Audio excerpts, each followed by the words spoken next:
I am so honored to be the one that gets to introduce our keynote speaker. And Mr. Armando Trull, you probably have either heard his voice or seen his face. He covers the DC region's growing Hispanic, Latino, and immigrant community and issues such also as for LGBTQ and social justice issues. His in-depth coverage of El Salvador and the surge of undocumented youth streaming across the U.S. border has been shared nationally on such media outlets as Telemundo TV and the newspaper El Tiempo Latino as part of the unique bilingual collaboration between radio, TV, and print. He's participated in journalism fellowships with the John Jay School of Criminal Justice, the Poynter Institute for Media Studies and the Freedom Forum, and the Radio Television Digital News Association. In 2015, Washingtonian named Mr. Trull the best on-scene reporter in Washington, and the Washington Post magazine called him WAMU's mouth of the morning for his coverage of early morning breaking news. So we are close to being ready, but let's give him a really warm welcome and hope that our clap will bring the video online. Let's go.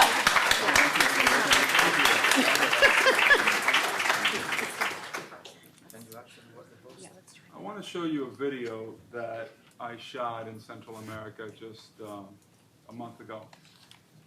Since I noticed that most of you speak Spanish, the video's in Spanish, it was a video that we produced for El Tiempo Latino. And it shows you something that I think everyone here needs to be aware of the reality of what we are facing. Thank you so much for being so patient. My name is ArmandoTrull.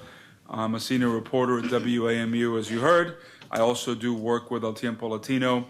And I wanted you to see some of the work that we've done with the Central American refugee and immigrant migration crisis. It's very important because it does impact this community. It impacted this community very much so in 2014, and it's going to impact this community again now. So I'll take questions after, but... Hace 2 años, María llegó al condado de Montgomery procedente de El Salvador. Apenas tenía 15 años. La adolescente huía de la violencia pandilleril. Dice que un jefe de la MS-13 la violó cuando aún jugaba con muñecas. Abusó de mí a los 11 años. Él dijo que si yo decía algo a mi mamá, yo me iba a arrepentir de todo eso. María superó su temor y se lo contó todo a su madre. Las amenazas se hicieron realidad. Y me intentaron matar 3 veces. Yo estaba en la iglesia y trataron de sacarme de la iglesia. María huyó y no se detuvo hasta llegar al norte.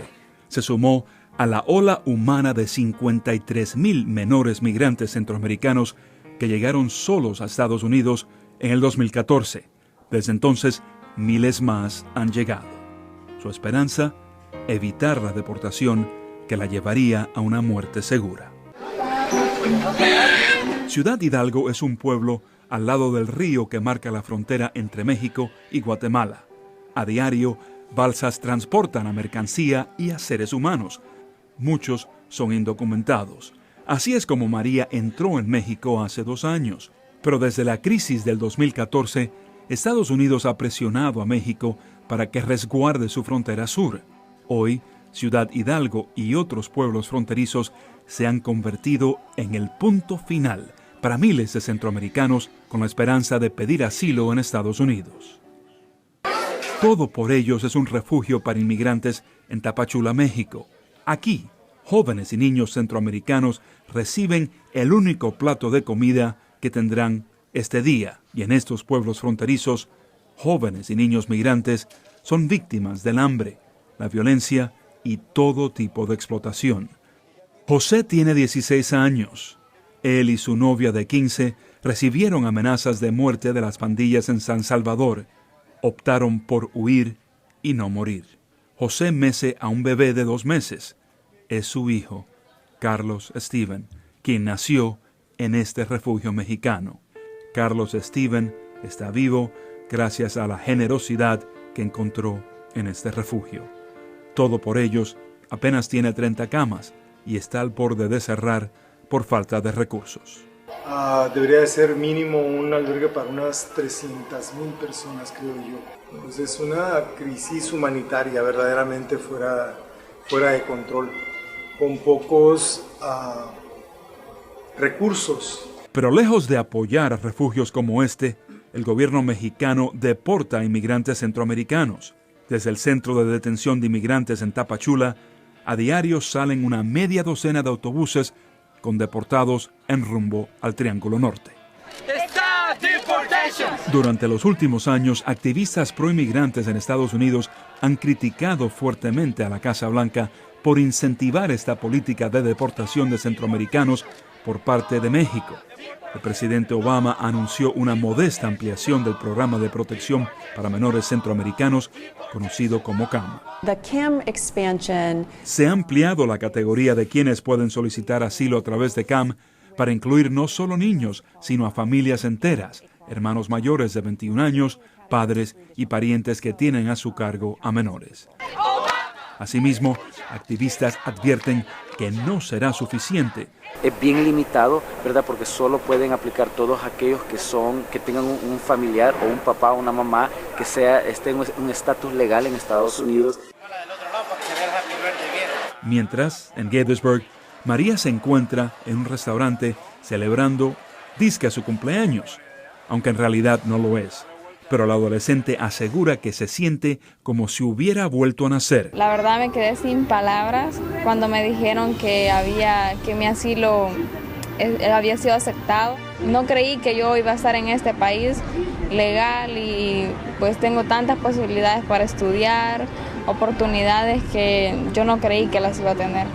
Yo me quedé sin palabras porque se me abrieron un montón de puertas. Pero por cada María que celebra su renacer y puertas abiertas, hay cientos, quizás miles de Josés y Carlos Stevens que ni siquiera pueden encontrar una puerta para tocarla y presentar su caso ante un juez de inmigración.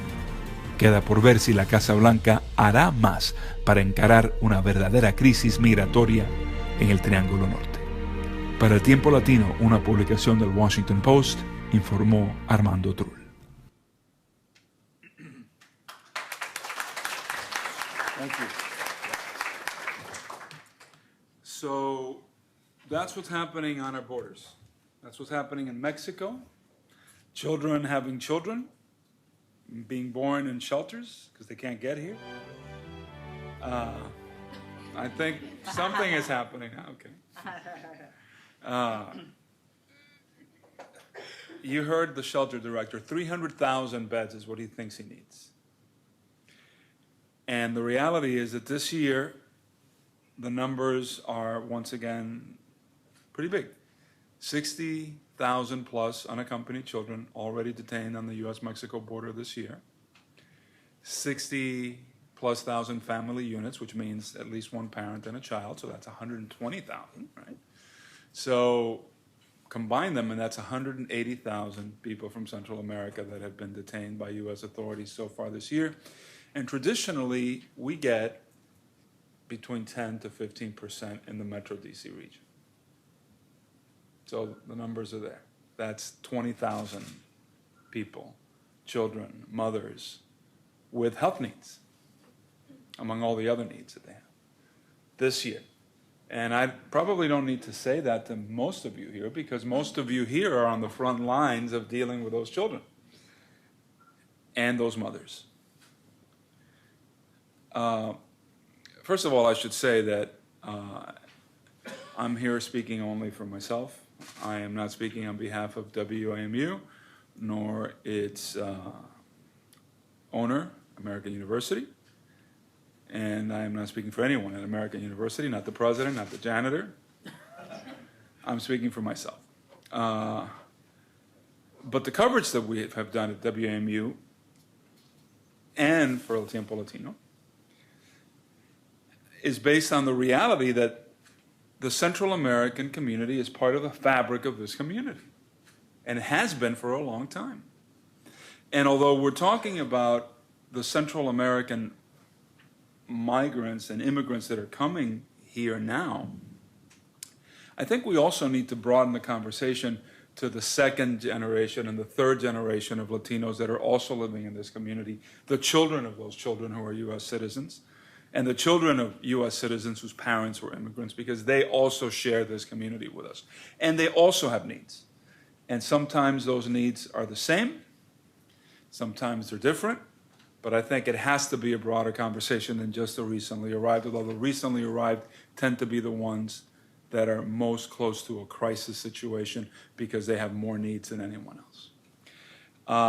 I would like to focus a little bit on the trauma aspect and the mental health aspect for these children, which is sometimes not spoken of enough, in my opinion. You have a history in Central America of violence.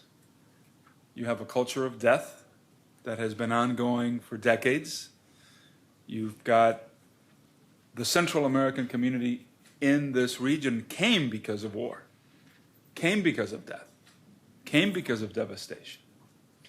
And that had an impact on those parents. I speak to a lot of children of those parents who said, my father and my mother never talk about the war. Of course not. Why would they? And they never talk about the war, in fact, because a lot of them didn't get the support that they needed to exorcise the demons of those terrible years where entire villages were massacred, where nuns and priests were executed, where men in masks came to villages and you never saw your relative when they took them away. Those were the parents of some of the children that are in this community now. And then the children that are coming now are fleeing not a war, but almost a war. They're fleeing a violence that's perpetrated on them by gangs that act like non-state entities, controlling entire neighborhoods, exacting renta, killing you if you cross the street on the wrong side, forcing you and extorting you to become a member. The young woman that we heard, raped, and when she went to tell her mother, they tried to kill her. That's a very common story here, as all of you who work with this community know. So that's a trauma that these children are facing in their community, in a community that's devastated by poverty, by lack of opportunity, and then they also face violence from authorities, violence from the police, violence from the military. Now in El Salvador, the unthinkable has happened. You have the military on the streets, which is one of the reasons, one of the primary reasons that when the war ended, they said the military will no longer be on the streets of El Salvador because of the depredations that took place during the war. Well, the military is back on the streets again. And if in this country, with all of the legal protections that we have, you have communities of color rightfully saying we are being profiled, we are being killed when we are unarmed, we are being abused. If that happens in this country with all of the legal framework that exists, what happens in Central America when 95% of murders go unsolved? When witnesses are killed? So when you have the army on the street, any young man is considered a gang member.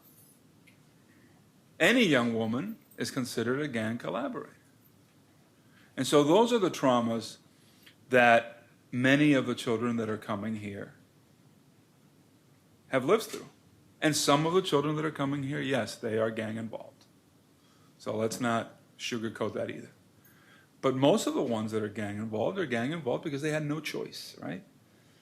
I have had several conversations with some psychologists that are hired by the U.S. government to talk to some of these children. The ones that are deemed too dangerous to be let out, or at least they have to go through some kind of evaluation process to see if they can be let out of custody.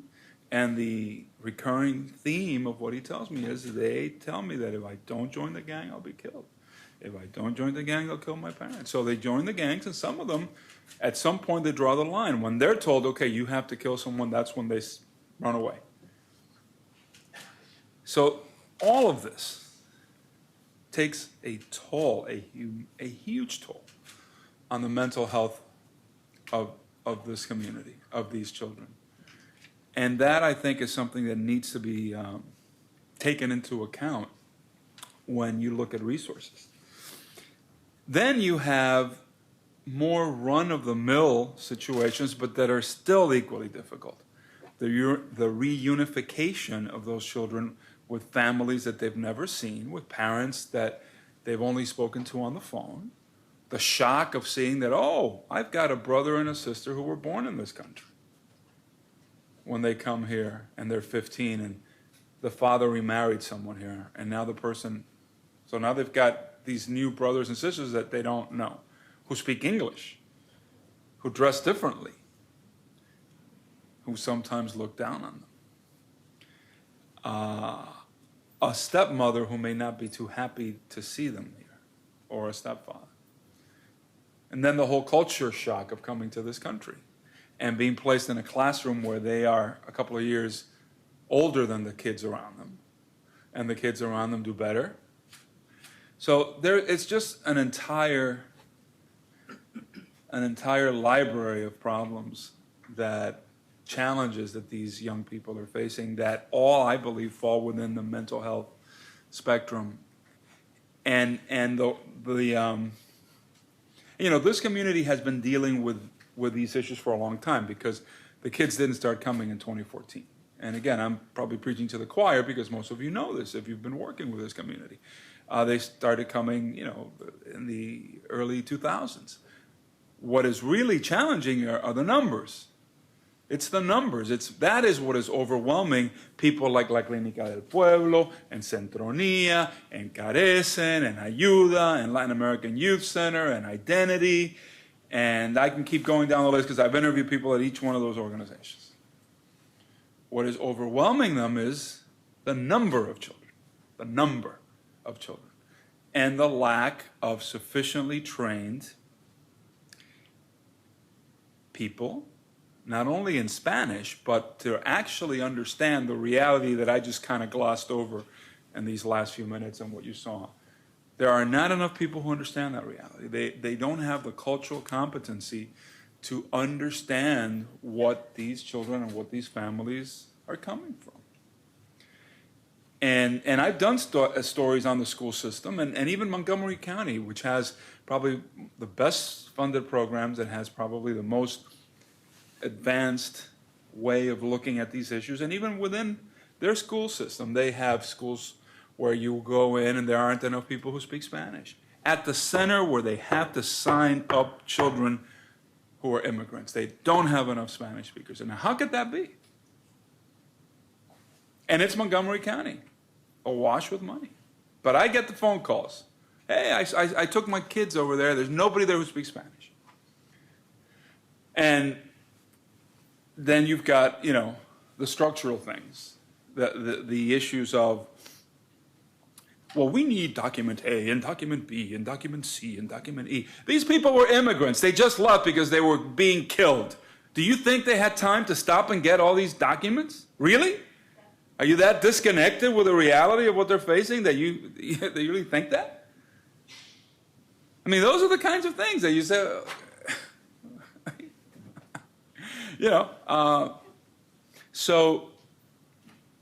and that's just lack of that's cultural incompetence, in my opinion. And so these are the kinds of things that I believe that need to be worked on.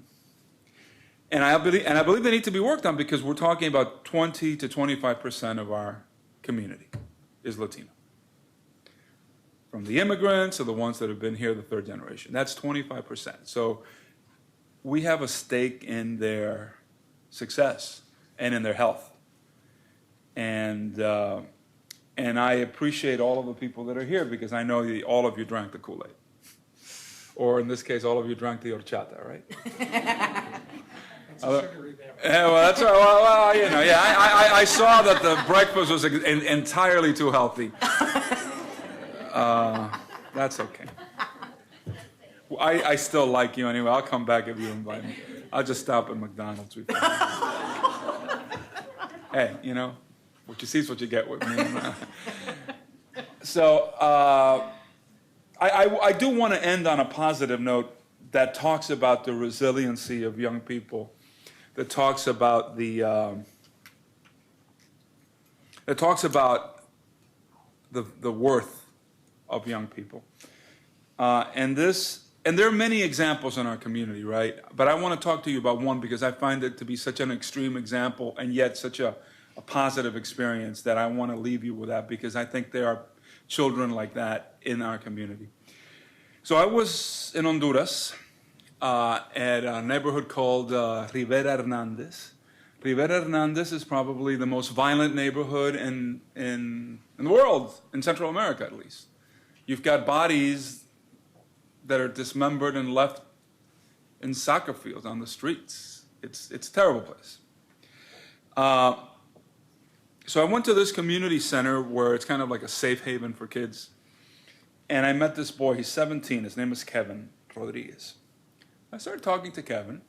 Kevin tells me that when he was 3 months old, he was abandoned on a trash heap in the middle of the market. And some very poor family picked him up because he was being like, the mosquitoes were at him, the flies. I mean, he was just there, a 2-month-old baby, could have died, like the baby that we saw there. And so this very poor family took him in and adopted him informally. And he's a very bright kid, but in a very poor place, very dangerous place, full of gangs. And at the age of 9, because he is such a bright kid, the gangs wanted to recruit him at the age of 9. And he said no. They wanted him to be the lookout, the posta. The ones who stand in the corner. If anybody not from that neighborhood shows up, they call so that person can get taken care of for being in the wrong place. And he didn't want to do it, didn't want to do it. And he said that one day when he was out collecting bottles before going to school so that he could help his family make money, his family survive, 3 gang members beat him up and raped him. So then he starts going to this community center at the age of 12, and then pretty soon he starts to say, I'm going to volunteer here. And then he starts helping younger children to read. And then he starts going door to door in San Pedro Sula and trying to get people to donate so that they can buy books and pencils and backpacks for these children. And at the age of 17, he now has been able to, for the last 2 years, get books, pencils, backpacks for hundreds of children in that community.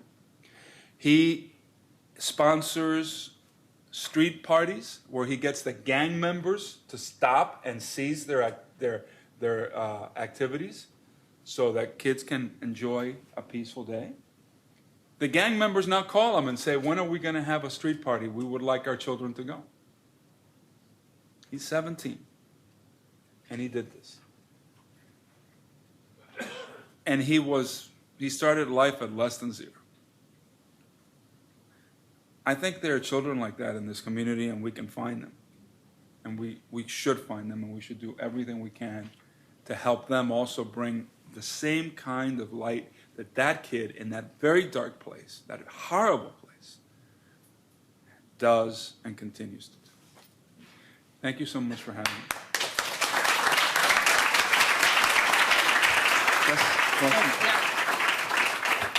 So we do have time for a couple of questions. If anyone would like to, please, if you would like to ask Mr. Trull something, and if you Armando. Armando. Go ahead, Mark. Mr. Trull didn't make it. Your dad didn't come. My dad's. Yeah. I just, maybe not such a question, but I just wanted to add, and thank you very much for your comments. I just wanted to add that also lost in the discourse about this is that the 2 primary gangs in Guatemala, Salvador, and Honduras that are battling it out are MS-13, Mara Salvatrucha, and Barrio 18, 18th Street, both of which were founded in Los Angeles. So these are gangs from Los Angeles that are now there. And so just, again, underscoring the fact that we cannot look at this as a there and here situation with a border. It is integrated. And more than that, in places like Honduras, where the violence is also fueled by drugs, it is drugs that are consumed in this country. Yes. Armando, we've read recently about how some of that violence is exported here in New York, where MS-13 is killing young people. Even here in Maryland, where the child gets all the way here and then is told, if you don't join the gang, we're going to kill your family back in El Salvador. What should the police be doing and law enforcement be doing to address these issues? That's a very good question. Let me say that I was the first to report on that issue last year when the violence began, and I anticipated that it would have repercussions here. What should the police do? I think, if we take Montgomery County as probably the gold standard, so to speak, Montgomery County has had an effective combination of policing, community, school. But the problem is that as things intensify, some of the resources are not put in place. I think that first of all, we need to understand that the gangs have been here for a long time. And I think we need to understand that the communities that are here, especially communities that are undocumented or where a significant portion of the people that live there are undocumented, are the primary targets for the gangs. The gangs prey on them. They prey on them the same way that they preyed on them in El Salvador and in Honduras and Guatemala. I have been in places getting a haircut, and I have seen them come in to collect renta. They're here, and they're preying on those people. And those people don't want to resist because they can be targeted, their families back in El Salvador. What makes this so challenging is that these gangs, these cliques, the small groups, are very hermetic. They're made up of people who know each other, who have neighborhood connections back in the country. And so it's very hard to get any kind of intel on them because it's hard to penetrate. You're not going to have an informer go up there. There aren't informers. The informers show up after some kind of crime is done and somebody gets scared and then they decide to turn tail. But they're very brutal about informers. So I think that it needs a three-pronged approach. I think obviously you do need more of a police presence in those communities. I think you need more intervention in the schools. And there's a lot of interventions in the schools. There are a lot of principals. They won't tell you this. They won't tell you this on record. But they do talk to kids who they believe and perceive to be the gang leaders in the schools. And they say, you don't bring it in. You keep it outside the door. Those are conversations that happen in our schools. Keep the gang activity outside the door. And most of the time they do. I think one of the reasons that we've had to flare up in murders in Montgomery County in the last year is that you had, and again, this is my opinion, you had a flow of recently arrived kids that included some of those very tiny percentage of kids that were accustomed to a more violent approach, and they began to kind of act on their own. I think that the gangs that are more established here, just like the Italian gangs, and just like the Irish gangs, and just like any other gang you want to talk about, the less police attention they get, the better. Because what they want to do is they want to keep collecting renta. What they want to do is they want to keep extorting people. They don't need bodies popping up left and right because that just brings more heat on them. And that is not good for business. So, in a very perverse way, in order for the gang to continue extorting the lifeblood of these immigrants, they don't want the violence to that level. They'd rather do the killing in El Salvador or Honduras. And so the word kind of goes out, don't, chill out. Chill out. So it's a terrible challenge for the police. And it's only when the things get to the point that they got in New York where then they'll, go in like gangbusters and maybe the FBI will need to get involved. I mean, look, this happened in this community about 10 years ago when the gangs got out of control and the FBI went in and they busted them up and they took about a dozen gang members and put them in jail and then deported them. And disarticulated pretty much gang activity in the Metro DC region. And I think perhaps it's almost time for that. But I think even as you do that with a hardcore, hardened people, there needs to be. Let me tell you an example that I heard, because it was such a great example of just how people just still don't get it. So I'm at this press conference. I'm not going to say which police department. There had been a murder, and one of the police officials is talking about how one of the persons who had participated in the murder, who had lured a victim to a wooded area where he could be stabbed, was a young woman. And the young woman was of Salvadoran descent, but she had been born here. And so he was saying, but I don't understand. I mean, she was born here. She had all the opportunity, blah, blah, blah, blah, blah, blah, blah, blah, blah. And I asked, yes, she was born here, but she lived in an entirely immigrant community where most of the people there were undocumented. Her parents were undocumented. She was poor. And the reality is that even if you're a U.S. citizen, if you are living within that milieu, you are as much an undocumented alien, even if you're a U.S. citizen, as the people that are really undocumented. Because the same realities and the same violence and the same risks apply to you. And while I'm not making excuses for what she did, I think what she did was heinous, and I think she should pay the full price for it. I think we also need to understand that just being a U.S. citizen isn't necessarily going to save you if you're living within a community that is gang-controlled and where you are just as much at risk as if you were not. And then what I had the conversation with the officer is, but what about when it's a black gang? And everybody's a U.S. citizen.